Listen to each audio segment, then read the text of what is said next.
jadilah Islam tapi jangan jadi Arab. Jalan ke Tanjung Datuk, tiba di sana membeli kawat. Kalau badan sudah gemuk, berdiri lama pasti nggak kuat. Generasi penerus Negara Kesatuan Republik Indonesia, mudah-mudahan kamu nanti menjadi orang-orang yang membela NKRI dan membela agama Islam, yang berjuang menjadikan negara NKRI ini sampai hari kiamat menjadi negeri yang baldatun thayyibatun wa rabbun ghafur. Amin. Ciri-ciri agama mau bangkit ketika anak-anak muda sudah mulai melibatkan diri dalam ajaran-ajaran acara-acara agama. Dulu waktu Nabi dikirim ke dunia, yang masuk Islam anak-anak muda. Sayyidina Ali umur 13 tahun, Sayyidina Tolha, Sayyidina Sa'ad bin Abi Waqqas, Sayyidina Jubair muda-muda, Sayyidina Bilal di bawah 20 tahun. Yang tua cuman Sayyidina Abu Bakar Siddiq radhiyallahu anhu umur 38 tahun. Yang lain muda-muda semua. Yang tua-tua Abu Lahab, Abu Jahal, pokoknya abu-abu, menolak semua untuk diajak taat. Yang abu-abu Abu Jandal menolak semua diajak taat. Yang mau adalah anak-anakmu. Ketika anak muda mulai ambil urusan agama, maka insya Allah agama akan bangkit di negeri itu. Wajiblah kita bersyukur pada Allah SWT. Salawat dan salam kita sampaikan untuk baginda Rasulullah Sallallahu Alaihi Wasallam. Malam ini yang hadir luar biasa, dan 80-90% anak muda. Ini satu kebanggaan. Rasulullah janji, la yaqaudu qaumun yadhkurunallah illa hafathumul malaikah. Apabila satu kaum duduk rapat-rapat begini mengingati Allah, menceritakan agama Allah, mendengarkan tabligh akbar, mendengarkan taklim, mendengarkan bicara agama, membesarkan dan mengagungkan Allah, maka turunlah malaikat-malaikat dari langit, memayungi mereka dengan sayap-sayapnya, bersusun-susun malaikat sampai ke langit dunia. Lebih banyak malaikatnya yang hadir daripada orangnya yang hadir malam hari ini. Wa qasiyat umur rahmah, Allah akan sirami mereka dengan kasih sayang. Semua yang hadir dapat rahmat Allah Subhanahu wa taala. Wa nazalat alaihimus sakinah, Allah akan turunkan ketenangan jiwa, batinnya tentrem. Yang datang kemari semuanya nggak ingat utang. Betul? Ntar pulang ingat lagi, itu lain perkara. Tapi di sini semuanya sakinah, tenang jiwanya. Betul? Yang keempat, wa dzakarahumullahu fiman indahu, nama mereka disebut-sebut di langit sehingga seluruh malaikat kenal dengan namanya. Kalau Allah menyebut nama kita, dua-dua disebut. Bapak kita, mama kita disebut dua-duanya. Zulkarnain anak Anisah bin Rafiuddin, dua-duanya disebut. Maka banggalah bapak ibu kita di dalam kubur ketika nama beliau-beliau itu disebuti di langit. Mudah-mudahan kita termasuk dalam golongan orang yang selalu menghadirkan diri dalam majelis taklim, mendapatkan rahmat dan dikenal di dunia dan di langit. Orang yang selalu datang zikir begini, majelis zikir, majelis taklim, mungkin di dunia tidak terkenal. Lahir di pinggir hutan, hidup sebatang kara, istri juga nggak punya, istrinya kabur saking miskinnya. Tapi selalu datang majelis taklim, majelis selawat, majelis tabligh. Maka ketika dia wafat, seluruh malaikat selangit memohonkan ampunan atas seluruh dosa-dosanya. Bumi-bumi tempat yang diduduki, yang dipijak oleh orang-orang yang mendatangkan diri pada majelis taklim, majelis zikir, menjerit bangga dibandingkan bumi yang lain. Hanya saja jeritan bumi ini kita belum dengar. Sekarang ini semua bumi yang kita injek ini bangga, menjerit bangga, ya Allah, syukurku kepadamu, aku diinjek oleh orang-orang, diduduki oleh orang-orang yang mengagungkanmu. Bangga ini bumi. Cuman kita belum dengar aja bahasanya. Banyak orang menyangka ini tidak ngomong, ini rumput-rumput, ini semua bicara ini. Dul Sumbang salah ngarang lagu dia. Kalau bulan bisa ngomong, sayang bulan tidak bisa ngomong. Salah dia ngarang. Makanya kalau ngarang lagu tanya ulama dulu. Betul? Itu bulan bisa ngomong, sayang ente nggak ngerti ngomongnya sekarang. Ntar dia kiamat ngomong, yauma idzin tuhadditsu akhbaraha bi anna rabbaka auhalaha. Hari ini setelah kiamat semua akan bicara membicarakan apa yang disaksikannya ketika dulu di dunia. Kalau ada orang datang ke satu rumah, meletakkan sepatunya di depan rumah, kemudian orang itu masuk ke dalam rumah, berzina di dalam rumah, maka tempat bumi yang diletakkan sepatu itu menjerit, "Ya Allah, sial sekali aku hari ini. Diletakkan orang sepatunya di tempat di atas aku ini, sementara dia masuk ke rumah berzina. Sebagaimana dia menghina aku, ya Allah, hinakan dia dunia dan akhirat." Itu ngomong dunia ini, cuman kita nggak dengar aja. Di dunia ini mulut bisa bohong. Ditelepon sama istrinya, kriung kriung kriung, HP-nya bunyi, dilihat tulisannya apa? Kopassus. Padahal istrinya tuh. Orang sekarang HP istrinya bikin Kopassus, selingkuhannya dibikin situ direktur utama. Mulut boleh bohong, tapi di akhirat mulut nggak boleh ngomong. Al-yauma nakhtimu ala afwahihim, mulut dikunci, nggak boleh ngomong. Cukup di dunia aja kamu ngomong, bohong. Setelah mati kunci, nggak boleh ngomong. Wa tukallimuna aydihim, tangannya yang ngomong. Tangan akan ngomong apa yang dibuat di dunia. Saya buat ini, saya bikin ini, saya buat ini, saya buat ini. Wa tukallimuna aydihim, kakinya menjadi saksi. Wa tashhadu arjuluhum bima kanu yaksibun. Itu kakinya menjadi saksi apa yang dibuat oleh tangan, apa yang dibuat oleh mata, apa yang dibuat oleh tubuhnya. Mulut nggak boleh ngomong. Kalau ngomong nanti dusta, bohong. Sekarang banyak orang ngomongnya pendusta, betul nggak? Betul nggak? Nanti kalau saya sudah jadi pejabat, BBM akan turun, betul nggak? Turun batukmu, turun. Nanti kalau saya sudah menang, menteri-menteri tidak akan kompromi sama partai politik. Gundulmu.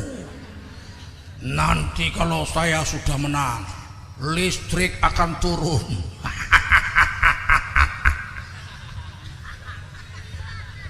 Mulutmu pembohong, betul?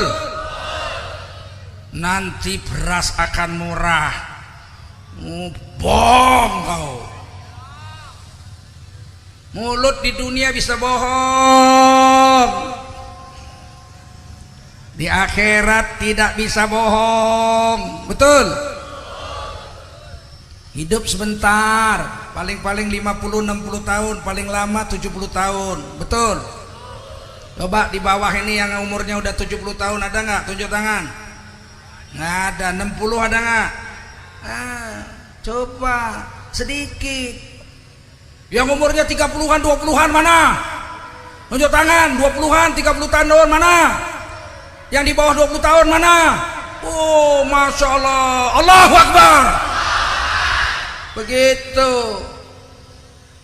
Yang tua-tua kemana semua ini? Sakit encok.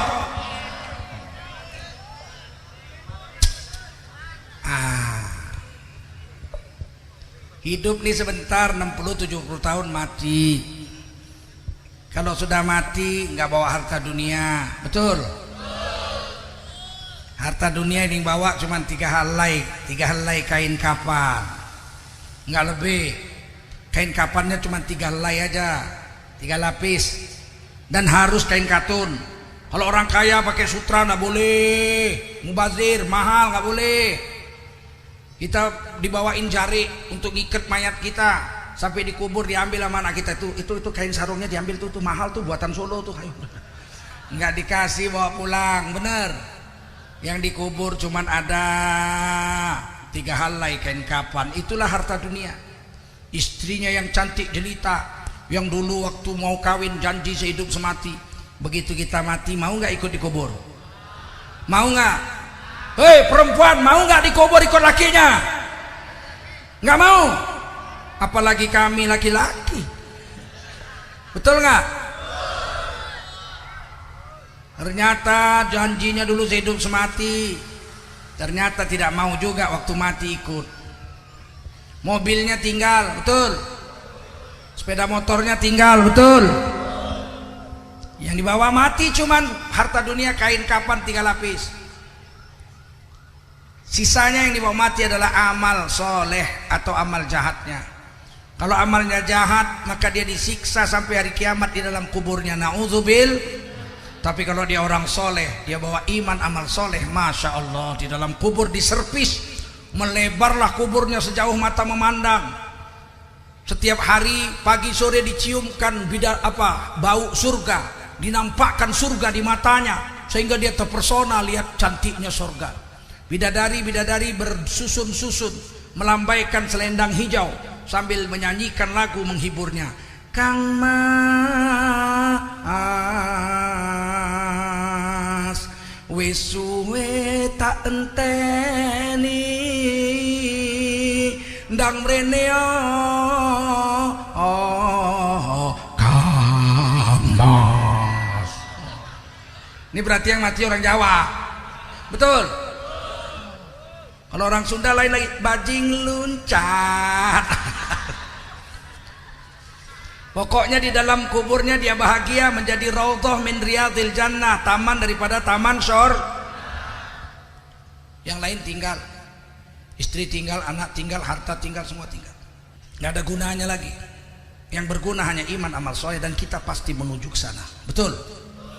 Tiada lagi diguna harta, kawan karib sanak saudara, jikalau ada amal di dunia, itulah hanya pembela kita. Janganlah mau disanjung-sanjung, engkau digelar manusia agung. Sadarlah diri, tahu diuntung, sebelum masa keranda diusung. Tiba masanya insaflah diri, selimut putih pembalut badan, hilang semua yang dikasihi. Berbaktilah hidup sepanjang zaman, tinggal semua yang dikasihi. Berbaktilah hidup sepanjang zaman. Bila Israel datang memanggil, jasad terbujur di pembaringan, seluruh tubuh akan menggigil, sekujur badan kan kedinginan. Seluruh tubuh akan menggigil, sekujur badan kan kedinginan. Habis, mati habis. Ngapain harus nipu? Ngapain harus nyolong? Betul. Ini udah kayanya luar biasa, 1 jamnya aja harganya miliaran. Masih nyolong juga EKTP. Betul. Ditangkap KPK, kabur, nabrak tiang listrik, kepalanya benjol sebesar bakpao. Yang benjol yang kanan, yang diperban yang kiri. Sialan bener ya nggak? Kita mau makan aja susah rakyat, bener nggak? Ya nyolong miliar-miliar, triliun-triliun. Harusnya ini majelis ulama sedang saya mau mengusulkan sama kawan-kawan, maling-maling 2 juta ke atas potong tangan, setuju? Di atas 20 miliar potong kepalanya pancung, setuju? Bikin sengsara rakyat saja, betul? Ini baru 1 orang keturunan Cina kabur, bawa korupsi uang Indosat, kondensat. Tahu berapa duit yang dibawa kabur? 35 triliun. Berapa? 35 triliun kalau dibeliin kerupuk tertutup dari Sabang sampai Merauke. Betul? Yang berjuang nenek moyang kita merdeka, benar? Orang-orang pribumi, 89% orang Islam berjuang untuk merdeka, betul? Giliran nyolong, hayya Hayya.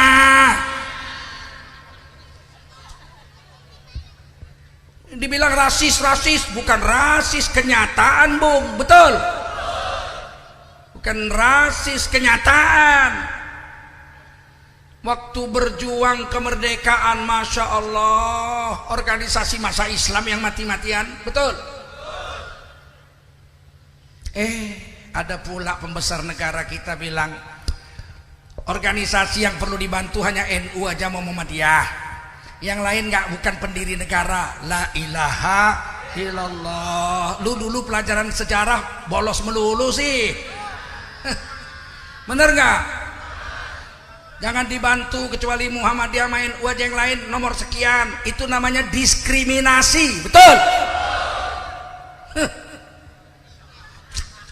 Kok bisa jadi pejabat kayak begitu ya? Mungkin pelajaran sekolah dulu waktu sejarah bolos melulu tuh, mancing di laut kali. Organisasi Islam, ormas Islam yang berjuang melawan penjajah Belanda banyak. Apa?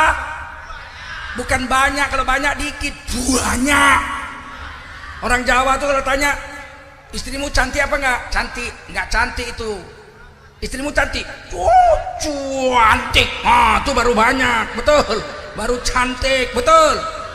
Orang Jawa kalau bilang goblok nggak marah itu, tapi kalau udah goblok, itu baru mantep.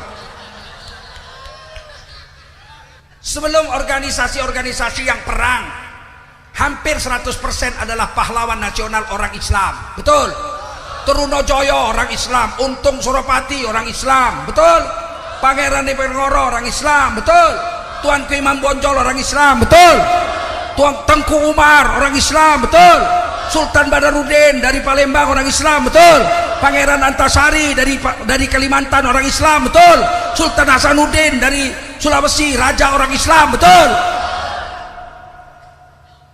Ketika mulai organisasi yang pertama berdiri, organisasi Islam adalah Jamiatul Khairat, berdiri tahun 1901. Lu masih di mana, Pak deh? 1901 lu di mana? Udah berdiri. Siapa yang mendirikannya? Habaib, para orang alim keturunan Arab yang ingin Indonesia merdeka, disebut habaib dan kiai-kiai Arab nasionalis. Lebih dulu membuat organisasi Jamiatul Khairat di Tanah Abang, mendidik anak-anak bangsa Indonesia supaya merdeka dengan segera. Takbir. Kemudian berdiri Syarikat Dagang Islam, Syarikat Islam Haji Omar Said Cokro Aminoto dengan Haji Agus Salim. Muridnya yang paling hebat namanya Bung Karno, Presiden pertama Republik Indonesia. Ada Al-Irsyad, didirikan oleh ulama-ulama Arab juga, keturunan Habib-Habib yang berjuang memerdekakan Barulah tahun 1912 Muhammadiyah berdiri di Yogyakarta. Tahun 1916 di Banten berdiri Matlaul Anwar. Kemudian tahun 1923 berdiri Persis, Persatuan Islamiyah di Bandung, Persatuan Islam. Kemudian berdiri Persatuan Umat Islam PUI di Bandung. Kemudian berdiri Nahdlatul Ulama NU tahun 1926 di Jawa Timur. Kemudian berdiri tahun 1926 Al-Wasliyah di Medan, Sumatera Utara. Kemudian berdiri Persatuan Tarbiyah Islamiyah Perti di Sumatera Barat. Kemudian berdiri Persatuan Ulama Seluruh Aceh Pusat tahun 1939 di Aceh. Kalau yang berjuang memerdekakan Indonesia hanya orang NU di Jawa Timur ditambah orang Muhammadiyah di Yogyakarta, sudah dipastikan seluruh Indonesia tidak akan merdeka. Setuju? Jangan begitu. Di Sulawesi berdiri Al-Khairat, didirikan oleh ulama-ulama para habaib keturunan Arab juga. Di NTB Nusa Tenggara Barat berdirilah kakek guru saya yang mendirikannya, Syekh Zainuddin Al-Majdi, kakek daripada Tuan Guru Bajang, Gubernur Nusa Tenggara Barat sekarang. Begitu banyaknya organisasi Islam, sekarang ada 60-an. Banyak organisasi diantaranya adalah didirikan oleh orang-orang Arab. Di Medan ada lagi Al-Ittihadiyah tahun 1934. Salah satu pendirinya seorang Habib, keturunan Arab juga. Yang lain guru saya, Sayyidi Nur Zainal Arifin Abbas, mendirikannya. Sekarang kok tiba-tiba gerakannya balik, benci sama Arab. Arab ikut berjuang memerdekakan Indonesia, betul? Kok benci sama Arab? Jadilah Islam, tapi jangan jadi Arab. Hei, kok benci kali kau sama orang Arab? Dan tidak ada satupun sepanjang pengetahuan sejarah yang saya baca, organisasi keturunan-keturunan Cina yang dibentuk untuk memerdekakan Indonesia. Tidak ada satupun. Paham? Paham? Setelah sekarang merdeka, kok yang paling banyak dapat orang Cina? Betul? Betul? Yang paling banyak nyolong orang Cina juga? Betul? Ini Tengku Zulkarnain rasis? Tidak rasis. Ini betul, kenyataan, fakta, betul? Harusnya orang Cina dulu waktu merdeka nggak ikut membentuk organisasi untuk memerdekakan Indonesia. Harusnya setelah merdeka orang Cina mengejar ketinggalannya dengan berjuang membangun Republik Indonesia. Betul? Saya tidak benci sama Cina, wong saya orang Cina kok. Ibu saya anak Cina, kakek nenek saya orang Cina, paman saya semuanya Cina. Yang Islam cuma saya sama ibu saya. Apa kalian nggak lihat mata saya sipit? Hah? Bukan saya benci sama Cina. Cuman orang Cina harusnya sadar dong, marilah kita bersatu dengan NKRI. Jangan mengkhianat di dalam negara, menggunting dalam lipatan. Betul? Ini nanti gue lagi ini bilang Tengku Zulkarnain pemecah belah, anti NKRI. Dibelah dada saya merah putih isinya, tahu? Belum pernah mengkhianati negara. Saya dengan kakek-kakek saya nggak pernah mengkhianati negara. Saya lahir di Sumatera Timur. Ada 12 kerajaan Islam di Sumatera Timur. Dari mulai Langkat Tamiang sampai Langgapayung. 12 kerajaan Islam dengan mufti-muftinya menyerahkan kekuasaannya kepada Presiden Soekarno pada tahun 1946 supaya bergabung dengan Negara Kesatuan Republik Indonesia. Alhamdulillah kita sudah merdeka ya. Cuman masih melarat ya. Betul? Aduh, kasihan. Ini negara dulu mau merdeka, para ulama-ulama, santri-santri, 90% orang Islam berjuang mati-matian ikut perang memerdekakan Indonesia.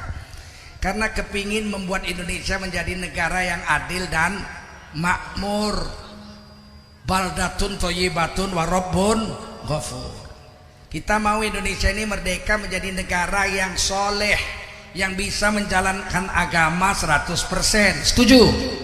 Makanya ditulis di pasal 29 Undang-Undang Dasar 45, pasal 29 ayat 1. Negara Indonesia adalah negara yang berdasarkan ketuhanan yang Maha Esa. Ulangi semua. Negara Indonesia, ikut semua, negara Indonesia adalah negara yang berdasarkan ketuhanan yang Maha Esa.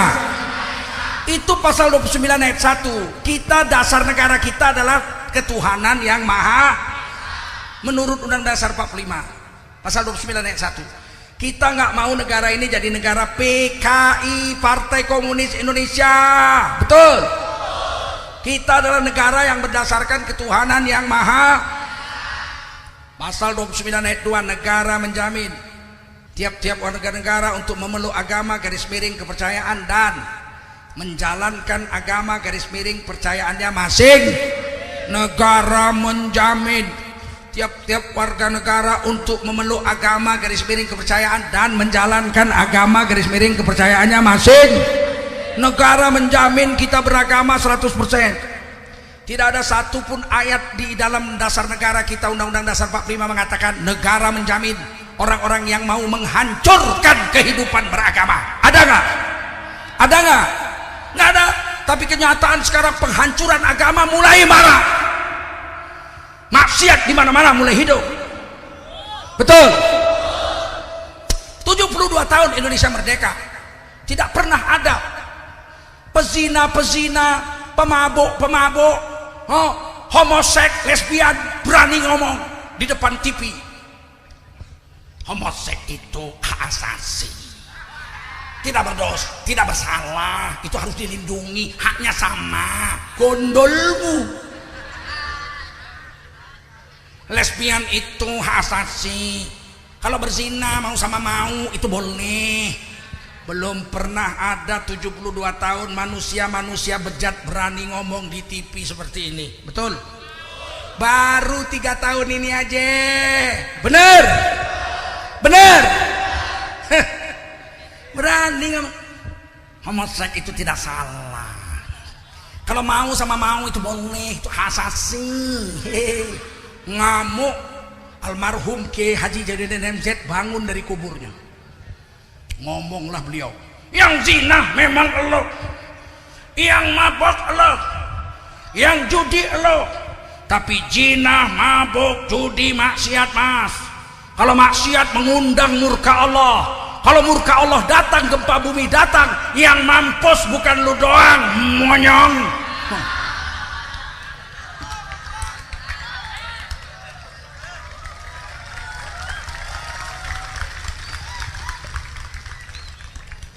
Seolah-olah Kiai Haji Jainuddin MZ mau mengatakan kepada kita, dulu sekitar 25 tahun yang lalu, kiai yang merekam ceramahnya bagus-bagus di studio rekaman itu cuman Kiai Haji Jainuddin MZ. Kiai lain tidak mau. Saya nggak mau direkam. Dulu saya rekam, nggak usah rekam. Tapi rupanya itulah Kiai Haji Jainuddin MZ. Beliau datang ke studio bawa orang, anak-anak Haji Nawi, rekaman di studio, disimpan baik-baik nih ceramah gua. Seolah-olah beliau mengatakan, nanti kalau manusia bejat itu ngomong, kalian gak usah jawab, bawa aja kaset saya. Nyoh, monyong begitu. Semoga Allah merahmati Kiai Haji Jainuddin MZ. Ulama itu ngomongnya dulu, tapi bahasa omongan ulama sampai hari kiamat berlaku. Ulama nulisnya dulu, tapi tulisannya berlaku sampai hari kiamat. Betul? Kita ini mau merdeka bukan asal-asal merdeka. Enak aja dia ngomong, Indonesia bukan negara Islam, Bung. Indonesia bukan negara Islam, Bung. Indonesia bukan negara agama, Bung. Betul, Indonesia bukan negara Islam. Negara Pancasila bukan negara agama, tapi bukan negara setan. Betul nggak? Indonesia bukan negara setan. Betul? Yang lu mau buat sembarangan aja, mau mabok, mau nyolong, mau zina, mau nyimeng. Lu tahu nyimeng? Sembarangan lu. Ini negara-negara yang ditebus dengan kemerdekaan, dengan perang, menyabung nyawa. 90% kaum muslimin berperang menyabung nyawa, menumpahkan darah untuk memerdekakan NKRI. Betul? Bukan gratis ini merdeka ini. Kok sekarang mau enak-enak aja lu nodain? Oleh karena itu anak-anak muda sekalian, siap nggak membela agama? Siap nggak untuk mengisi kemerdekaan dengan amal soleh? Menjauhkan diri dari maksiat. Allah menyaksikan, ya Allah dengar, ya Allah ini anak-anak limus nunggal, ya Allah masukkan semua ke surga. Kita ini hamba Allah, bukan sembarangan manusia. Kita adalah hamba Allah, keturunan Nabi Adam dan Hawa. Nabi Adam diciptakan di surga, Siti Hawa ibunda kita diciptakan di surga. Nabi Adam dengan Siti Hawa nenek moyang kita dinikahkan Allah di surga. Malaikat-malaikat menjadi saksinya. Setelah 100 tahun Nabi Adam dan Siti Hawa alaihi wassalam tinggal di surga, akhirnya bapak dan nenek kita itu, kakek dan nenek kita itu, Nabi Adam dan Hawa alaihi wassalam diturunkan ke dunia. Wa batsa minhuma rijalan katsiran wa nisaa. Dari Nabi Adam dan Hawa itu lahirlah laki-laki dan perempuan yang banyak. Kita ini perlu dicatat, kita adalah manusia, keturunan manusia surga, bukan keturunan setan.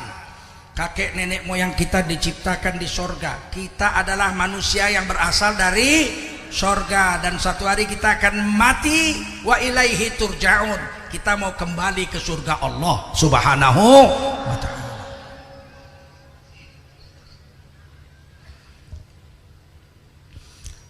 Allah menciptakan kita sungguh-sungguh.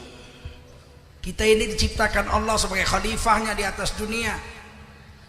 Bukan Nabi Adam aja jadi khalifah. Inni ja'ilun fil ardi khalifah. Sesungguhnya aku menjadikan seorang manusia jadi khalifah di dunia. Bukan hanya Nabi Adam jadi khalifah, kita semua orang beriman jadi khalifah.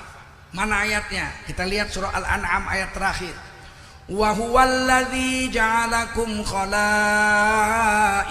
ard. Dialah Allah yang telah menjadikan kamu semua menjadi para khalifahnya di atas dunia. Kita semua khalifah Allah.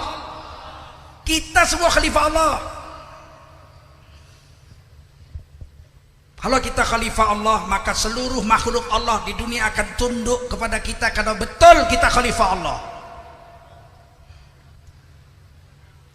Di kampung ibu saya di Riau,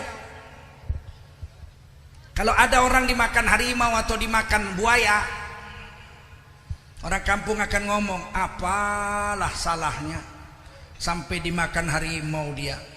Apa dosanya sampai buaya berani memakan dia? Heran saya dengarnya waktu kecil-kecil dulu. Loh, emang harimau nggak berani sama kita?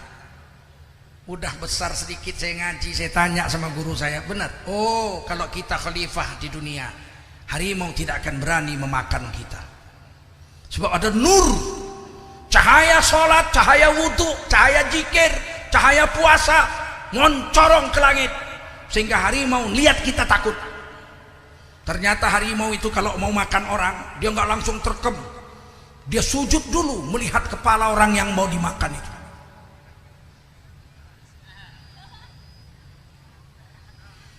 Kalau dilihatnya kepala orang itu manusia, dia pergi. Pergi. Khalifah nggak boleh dimakan. Tapi kalau dia sujud, dia lihat kepala kita, kepala babi, dimakanlah sama dia kita. Paham? Kalau dia lihat kepala kita, kepala monyet, dia makanlah kita.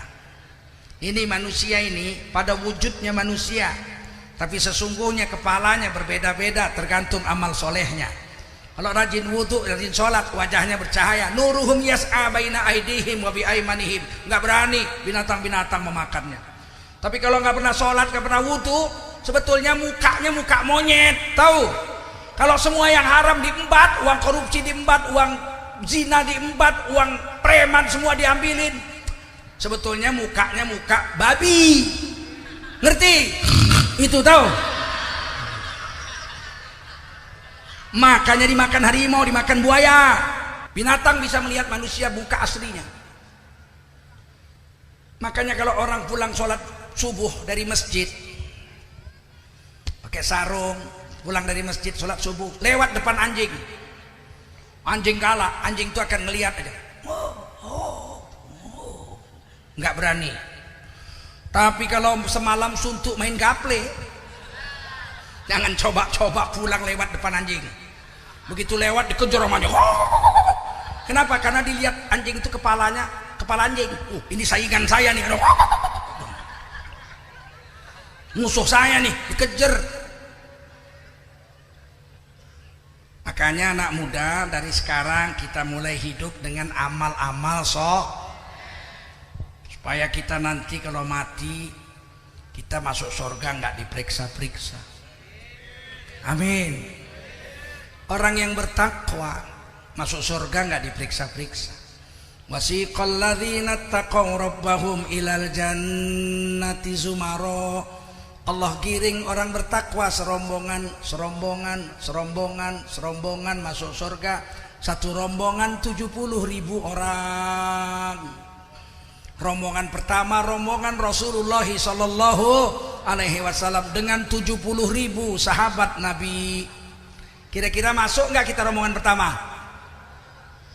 Masuk nggak? Hei, masuk nggak? Nggak.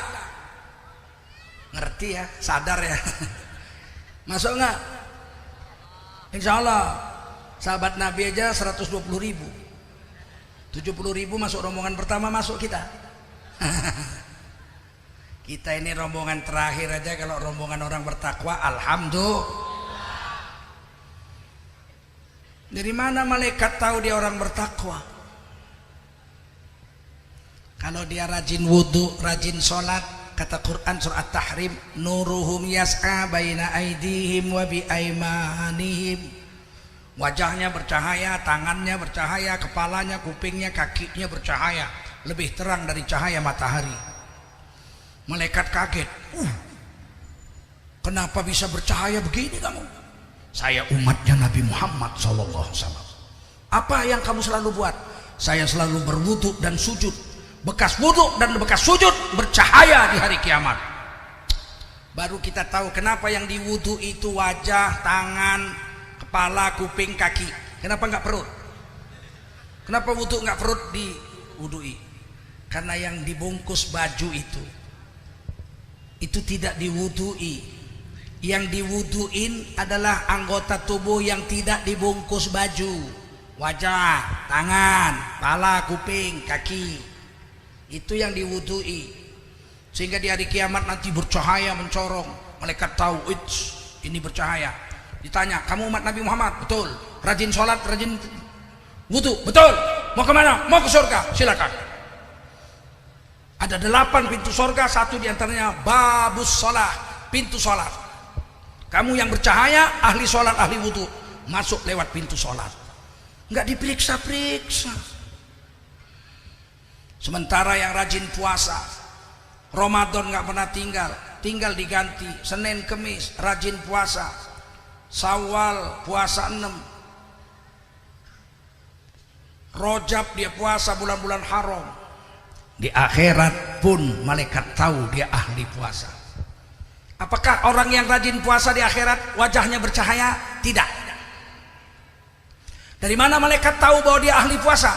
Kata Nabi, la khulufu fami shaim atyabu indallahi min rihil misik. Demi sesungguhnya bau mulut orang yang puasa, bau apa enggak? Di dunia kalau puasa bau enggak? Bau mulut orang yang puasa di dunia, atyabu indallah, nanti di hari kiamat di sisi Allah lebih harum min rihil misik, daripada minyak kasturi. Sehingga orang yang rajin puasa di akhirat, dia cukup kasih salam aja sama malaikat penjaga akhirat, assalamualaikum, keluar dari mulutnya itu bau harum berkilo-kilometer. Akhirnya malaikat mengatakan, kamu ini mulutnya harum. Betul. Kamu siapa? Umat Rasulullah. Kenapa bisa harum mulutnya? Rajin puasa. Mau kemana? Mau ke surga. Oke, sana ada pintu namanya Babur Royan untuk orang-orang yang rajin puasa. Mudah-mudahan kita masuk dari pintu itu. Ada yang masuk lewat pintu zikir, Babur Zikri. Di dunia zikir, fadhkurullaha katsira, zikir kepada Allah sebanyak-banyak zikir. Kata Nabi, sebanyak zikir itu ukurannya bukan 1000, 2000, 10.000, bukan. Kita dihitung orang yang banyak zikir, kata Nabi, hatta takula majnun, hatta takula majnun, sampai orang bilang kau gila zikir. Sampai orang kampung bilang, itu si Udin kenapa sih gila zikir? Siapa? Udin. Oh, gila zikir. Sampai dibilang gila zikir. Nanti dia akan masuk lewat pintu zikir di hari kiamat. Mudah-mudahan kita salah satu di antaranya. Saudara-saudara yang mulia, inilah kehidupan yang nikmat. Bukan disuruh kita meninggalkan dunia, bukan.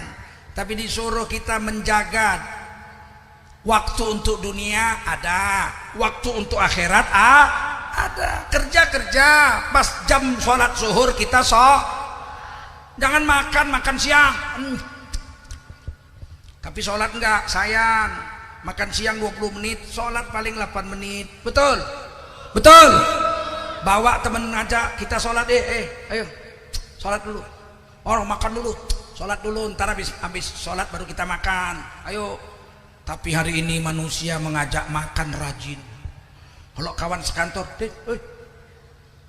besok zuhur gitu lagi, besok gitu lagi, 20 tahun nggak pernah tinggal, tapi sholat yuk, nggak pernah, nggak pernah.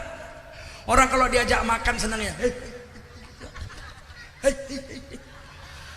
Tapi kalau diajak sholat, Din, zuhur dulu yuk. Duluan. Besok zuhur lagi, kawan sekantor, Din, ayo sholat zuhur yuk. Duluan. Besok lagi, Din, sholat zuhur. Duluan. Udah mulai marah. Besok lagi, Din, sholat zuhur. Duluan. Lama-lama, Din, sholat. Ngamuk dia, marah. Kamu ini siang malam kalau ketemu saya sholat. Muak. Saya diajak sama kamu sholat. Sampai kapan kamu ngajak saya sholat? Yang ngajak nih ngomong. Perkara muak, saya lebih muak lagi. Kamu 3 tahun saya ajak sholat nggak pernah mau, padahal kamu Islam. Kamu muak saya ajak sholat, ya saya lebih jijik lagi ngajakin kamu sholat. Tapi karena Rasul menyuruh ajak, maka saya ajak. Sampai kapan? Sampai saya mati atau kamu mati, baru berhenti saya ngajak kamu sholat.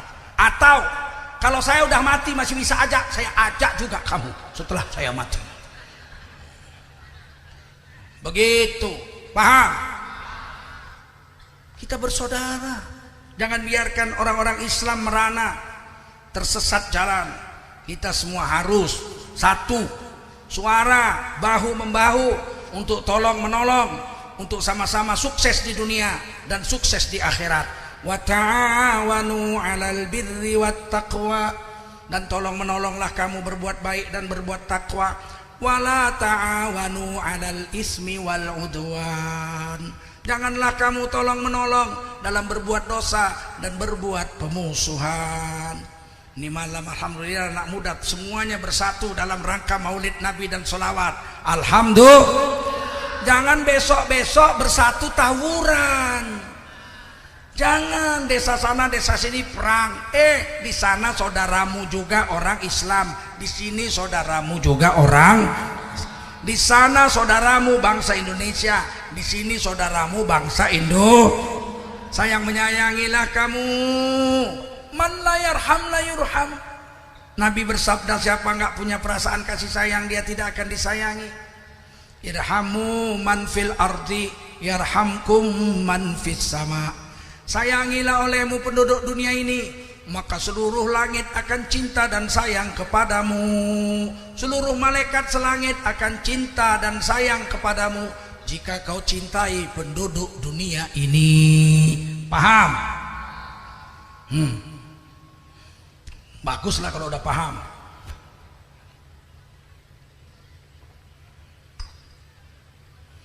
Permasalahan yang keempat yang kita hadapi sekarang, di Indonesia ini sedang tarik-menarik antara orang soleh dengan orang bejat untuk saling mempengaruhi di negara Republik Indonesia.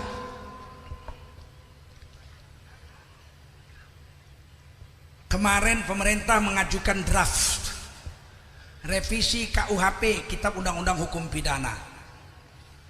Draftnya itu bikin jengkel orang-orang soleh, ulama-ulama jengkel. Karena bunyi draftnya begini: orang-orang yang homoseksual apabila melakukan hubungan seks sejenis, laki-laki dengan laki-laki, perempuan dengan perempuan, itu namanya sejenis, dengan anak di bawah umur, dapat dipenjara. Apa nggak jengkel dengarnya itu? Berarti hubungan seks dengan anak di bawah umur dapat dipenjara. Kalau melakukan hubungan seks laki-laki dengan laki-laki, perempuan dengan perempuan, umur 21 tahun ke atas tidak dapat dipenjara. Luar biasa betul ini undang-undang. Betul? Seharusnya kalau melakukan hubungan seksual, sejeniskah, lain jeniskah, kalau tidak sah menurut perkawinan, dapat dipenjara. Betul? Biarpun sama anak-anak, biarpun sama nenek-nenek. Ngerti? Kok cuman sama anak di bawah umur? Ya kita ribut dong. Nanti laki-laki sama laki-laki berzina kalau sudah umur 24 tahun, 22 tahun nggak bisa ditangkap. Kita mau nggak? Mau nggak? Nggak mau. Maka undang-undang itu kita pantau. Kalau sempat gol ditandatangani oleh Presiden dan DPR RI bahwa homoseks hanya dilarang dengan anak di bawah umur, kita semua akan turun ke jalan memprotesnya. Siap? Siap? Iya dong.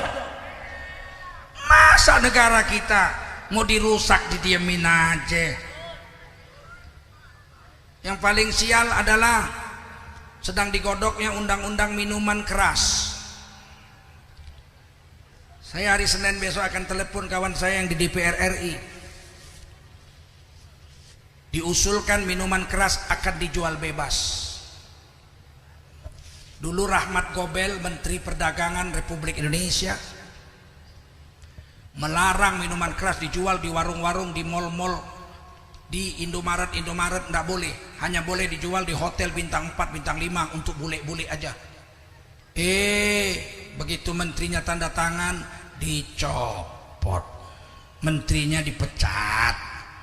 Gara-gara nggak setuju minuman keras dijual bebas, menterinya dipecat. Hanya siapa yang kasih duit untuk pecat le? Sekarang ini sedang digodok undang-undang membebaskan menjual minuman keras. Kalau itu jadi undang-undang, kita nggak tahu bagaimana hancurnya negara ini. Sedangkan undang-undang tidak dibolehkan dijual bebas saja, berapa banyak anak muda Indonesia sekarang yang mati gara-gara minuman keras, minum dioplos dengan obat nyamuk. Betul? Apalagi dijual bebas. Saya Senin akan tanya teman saya bagaimana itu ceritanya. Bayangkan kalau masuk gang ini nanti orang pakai sepeda dorong. Cincau, tok tok tok, cincau, tok tok tok tok, cincau, lewat. Nggak lama lewat lagi gerobak. Dawet ayu tiding ting ting, dawet ayu tiding ting ting ting, dawet ayu tiding ting ting ting, lewat. Nggak lama lewat gerobak lagi. Topi miring, dong dong, topi miring, dong dong. Jadi apa negara ini? Hancur nggak? Kalau DPR menandatangani undang-undang minuman keras dapat dijual bebas, kita semua mau turun ke jalan ngelawan dan menolaknya, mau? Betul? Takbir. Begitu anak muda. Jangan, yang penting adem. Yang penting Islam itu adem. Islam itu rahmatan lil alamin. Kalau ada apa-apa, adem. Adem gondolmu adem. Orang mau merusak generasi muda kita kok kita adem. Ada orang menghina agama kita, oh adem. Ada orang memperkosa istri kita. Oh, kenapa kau? Aku diperkosa, Bang. Adem. Wah.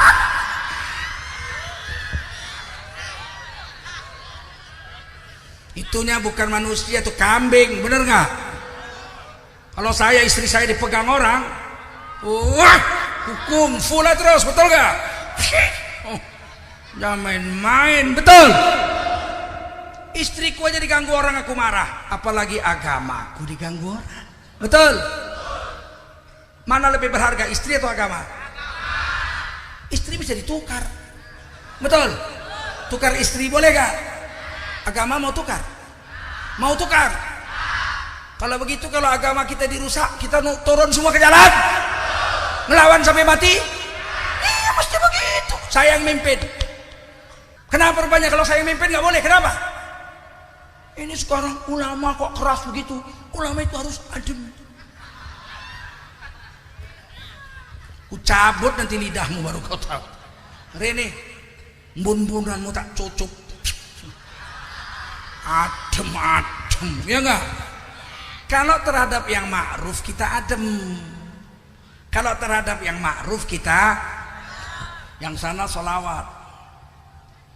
Sholatullah, salamullah, ala toha Rasulillah, sholatullah. Semua, salamullah, ala yasin, ala yasin habibillah, tawassalna bibismillah wa bil hadi rasulillah wa kulli mujahidilillah bi ahlil badri ya Allah.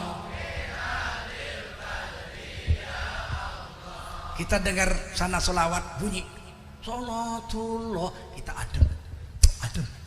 Kenapa? Orang sholawat. Yang sana sholawatnya nggak bunyi.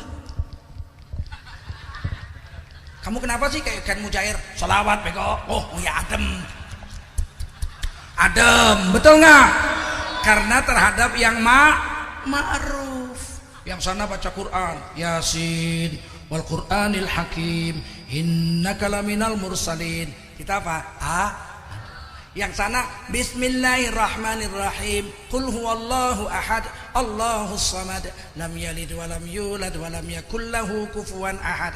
Bismillahirrahmanirrahim, qul huwallahu ahad, Allahus samad, lam yalid wa lam yulad wa lam yakul lahu kufuwan ahad. 3 jam itu aja. Kita bilang apa? Ada. Jangan kok qul hu tok sih? Apa enggak ini ayat sih lain? Oh tidak, yang sana Yasin, sini qul hu, kita begitu. Kalau yang sana mabok, I love you baby. Mabok itu jalan aja nggak lurus, jalan selangkah maju 3 langkah mundur. I love you baby. Terus kita bilang, oh ngapain mabok? Ya adem. Koplok. Kalau sama yang mungkar nggak boleh adem, betul. Kalau sama yang ma'ruf kita kalau yang mungkar mana bisa. Kadang-kadang sedih saya, anak-anak muda mabok. Mabok tuh nggak ada manfaat. Jalan aja nggak lurus kok, jalan selangkah maju 3 langkah mundur, nggak sampai rumah. Orang jalan di jalan, dia jalan di got. Kamu kenapa? Belajar berenang. Mabok, betul. Orang mabok akalnya udah hilang. Nenek-nenek lewat disuit sama dia. Adek, adek. Nenek-nenek itu bilang, adik-adik gondolmu, mamamu belum lahir, aku udah punya anak 6.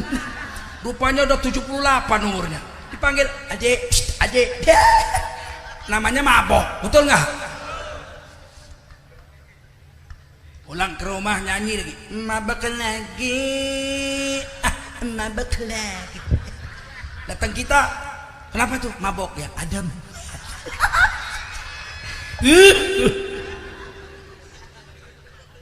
Kalau yang mungkar nggak boleh adem, betul. Ada perempuan lewat pakai baju robek-robek, robek di paha, robek di pusar, robek di ketek, robek di dada. Ini Kang, Akang, udah jam 3 pagi Kang, 50.000 juga boleh bolak-balik. Terus kita bilang adem. Astagfirullahaladzim, batokmu adem. Yang begitu gak boleh adem, betul. Nggak ngerti saya hari ini. Islam rahmatan lil alamin, adem. Ya adem lihat apa dulu dong, bener. Kalau lihat orang bohong adem juga, adem? Enggak. Ini sekarang susah nih, zaman sekarang nih. Presiden ngangkat menteri, betul.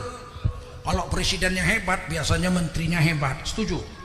Dulu zaman Pak Harto kalau udah jadi menteri, Subroto, menteri perminyakan, pertambangan, presiden OPEC sedunia, Profesor Dr. Subroto, seluruh dunia kenal hebat. B.J. Habibie, menteri Ristek, seluruh dunia kenal siapa B.J. Habibie bisa bikin pesawat terbang, betul. Emil Salim, menteri lingkungan hidup, seluruh dunia tahu, tidak bisa disuap jadi menteri lingkungan hidup. Jenderal Muhammad Yusuf, waduh dulu saya masih SMP ingat kalau Yusuf, Jenderal Yusuf kalau bariskan tentara di pinggir laut lagi latihan, prajurit siap. Tadi sudah sarapan pagi, sudah Jenderal. Pakai apa? Pakai nasi goreng, pakai telur separuh. Wah, senengnya lihat Jenderal Yusuf, itu menteri, ya nggak? Sekarang menteri repot. Ibu-ibu, daging mahal, makan keong.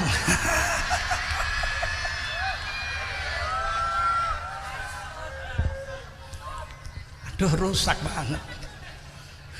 Untung nggak dibilangnya Bu, beras mahal, makan tai.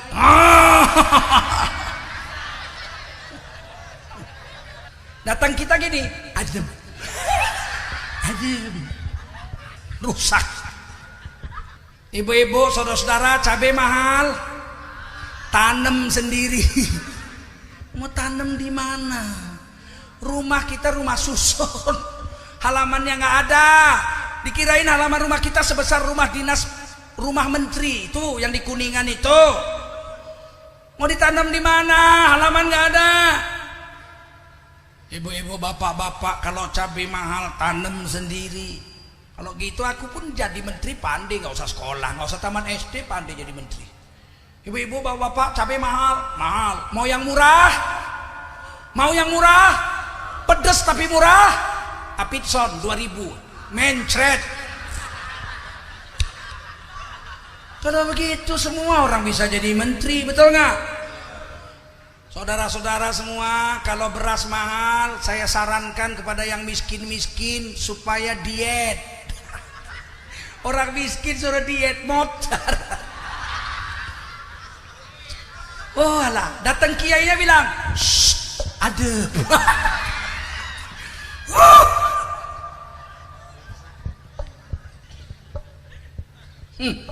Mau berubah nasib nggak? Mau berubah nasib nggak? Caranya satu, tahun 2019 jangan dipilih lagi anggota-anggota DPR melainkan yang soleh-soleh saja. Siap? Hanya pilih anggota DPR yang soleh-soleh saja. Siap? Tahun 2019 kita pilih presiden yang cerdas, yang berani menyatakan tidak kepada kebatilan. Siap? Kata Allah dalam Quran, presiden, pemimpin itu dalam Quran surah Al-Baqarah 2 syaratnya. Pertama, bastotan fil ilmi, ilmunya terjamin dan teruji. Pernah jadi Panglima TNI, cocok nggak jadi presiden? Ini baru masuk got 2 kali jadi presiden. Datang kiainya bilang, ada. Kalau milih presiden tuh pernah jadi Panglima TNI bintang 4, hebat nggak? Begitu. Pernah jadi gubernur 2 periode, begitu. Pertama pilih pemimpin, kata Allah dalam Quran, bastotan fil ilmi, ilmunya teruji, pinter, sehingga nanti menteri-menterinya pinter semua. Betul. Yang kedua, bastotan fil jisim, pilihlah pemimpin yang badannya keker, yang badannya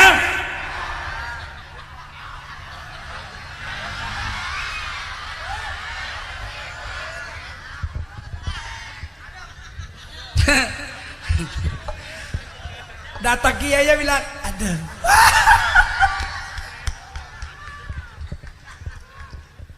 Udah ngerti kan? Bastotan fil ilmi, ilmunya teruji. Bastotan fil jisim, badannya begitu. Kalau enggak, pagi-pagi nongkrong. Lihat apa? Lihat cebong. Datang kita ada.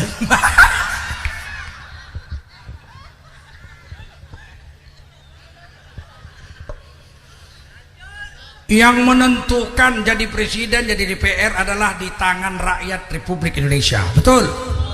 Kamu semua saya pesan nanti yang sakit pun datang ke TPS nyoblos. Kalau perlu dipikul, nyoblos. Kalau tidak nyoblos nanti akan dipilihkan orang. Orang Islam di Indonesia 88,7% orang Islam sekarang ini. Tapi anggota DPR RI menurut kabar 40% bukan orang Islam. 40% bukan orang Islam. Padahal orang Islam di Indonesia 88,7%. Kenapa? Karena nggak nyoblos, golput. Allah, siapa saja yang menangkan kita tetap nasibnya jadi kuli juga. Ajem.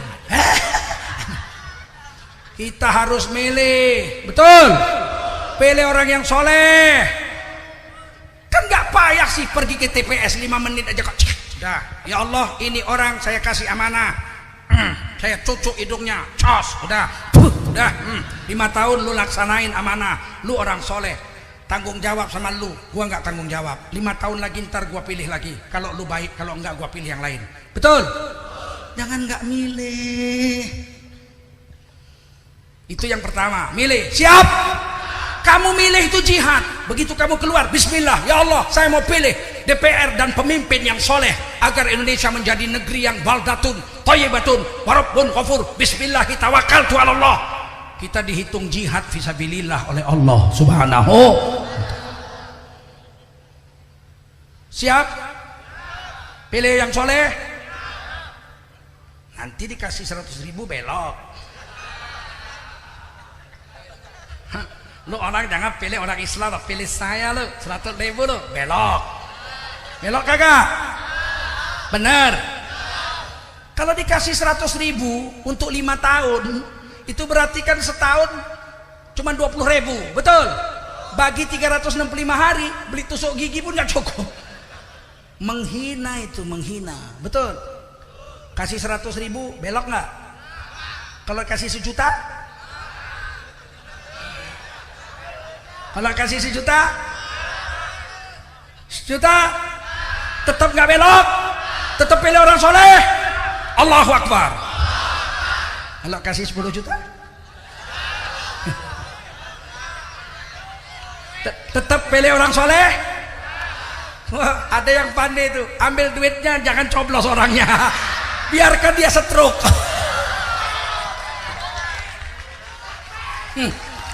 Pinter. Aduh,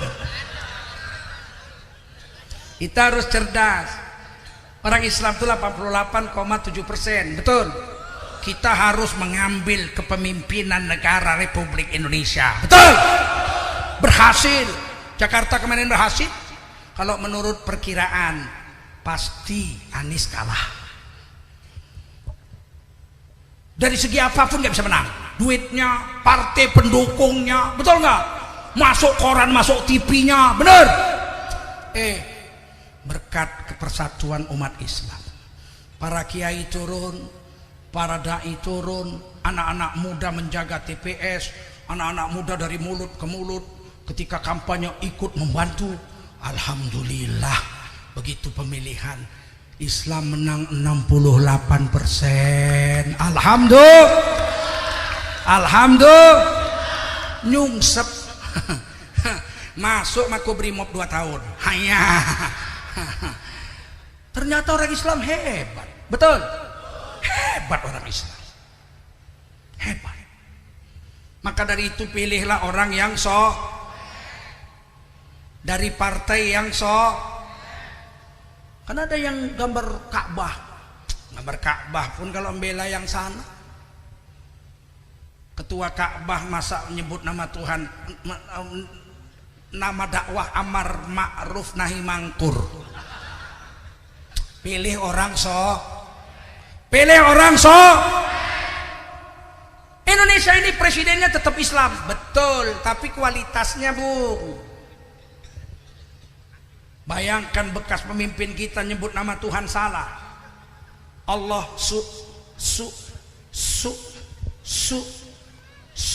mana ada Allah su itu artinya jahat. Masa Allah jahat? Nyebut nama Nabi Muhammad sallallahu Waisak, nggak ada Waisak.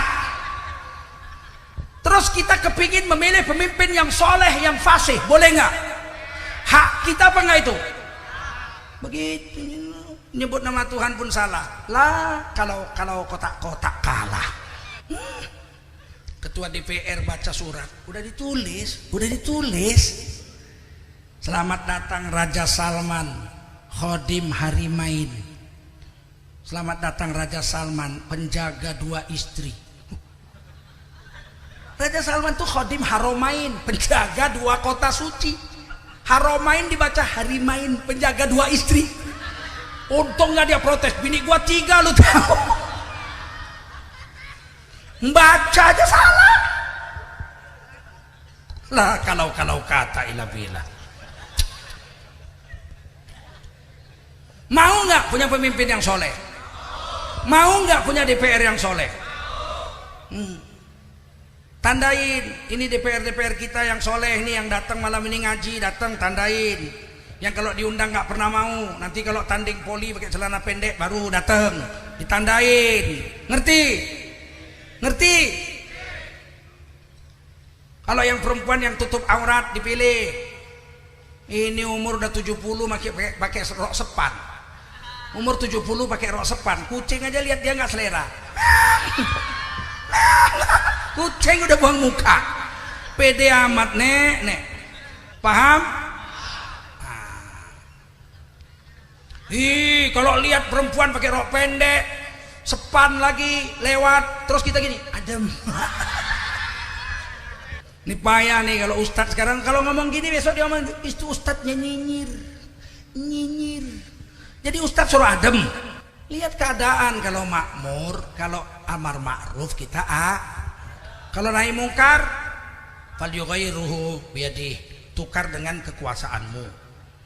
Kalau kekuasaan nggak sanggup, pakai lidahmu, fabilisanihi. Kalau lidah nggak sanggup, benci dengan dzalika at'aful iman. Itu adalah iman yang paling lemah. Jadi saya bahagia sekali malam ini kita jumpa di sini. Anak-anak muda sekalian, waktu semalam saya naik haji kemarin, saya ketemu Habib Rizik. Habib Rizik kirim salam kepada semua kaum muslimin se-Indonesia. Assalamualaikum. Dan kita harus tetap berjuang, satukan barisan, cintai kaum muslimin. 2019 kita tata kehidupan baru menuju NKRI yang baldatun thayyibatun wa rabbun ghafur. Siap? Siap? Nanti pulang ke rumah cium tangan bapak ibumu, minta doa restu, minta ampun, minta maaf atas dosa-dosa kita kepada orang tua, karena orang tua itu adalah tiket masuk surga. Tiket masuk. Kita cium tangan orang tua kita, kita urus orang tua kita, jangan bikin susah orang tua.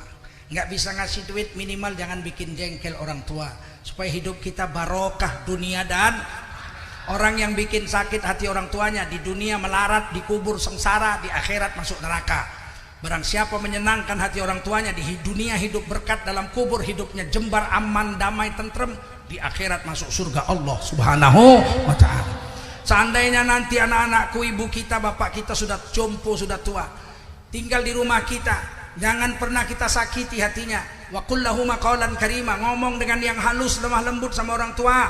Kalau orang Jawa pakai bahasa kromo inggil, Pak, Ibu, nyuwun sewu Pak, monggo dahar mawon Pak, nyuwun sewu Pak, monggo dahar mawon Pak, nyuwun sewu. Nyuruh makan aja minta maaf 3000 kali. Saking halusnya. Jangan pakai bahasa kasar, Pak, Ibu nyekek. Jangan. Wa qul lahum qawlan karima, bicaralah kepada ibu bapakmu dengan bahasa yang lemah bahasa yang kromo.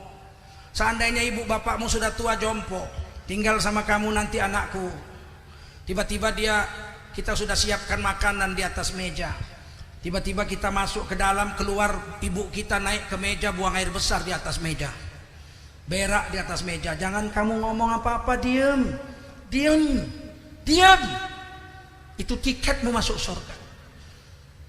Bersihkan meja itu, diam, buang taiknya. Katakan dalam hatimu, ya Allah, aku ridho mengurus ibuku seperti ini, karena ini adalah tiketku untuk masuk surga, ya Allah.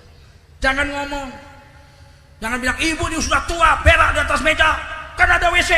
Alah, dulu kamu waktu kecil berak di dadanya kamu, betul? Kamu berak di tubuhnya, kamu kencingi badannya berkali-kali dan berkali-kali, betul? Kalau sekalilah bapak ibumu buang air besar di atas meja, kamu diam, bersihkan saja, itu tiketmu masuk surga. Mudah-mudahan kamu menjadi anak yang soleh, yang berbakti kepada ibu bapakmu. Mari kita tutup ceramah ini dengan berselawat kepada Nabi. Salatullah, salamullah ala toha rasulillah. Salatullah, salamullah ala yasin habibillah.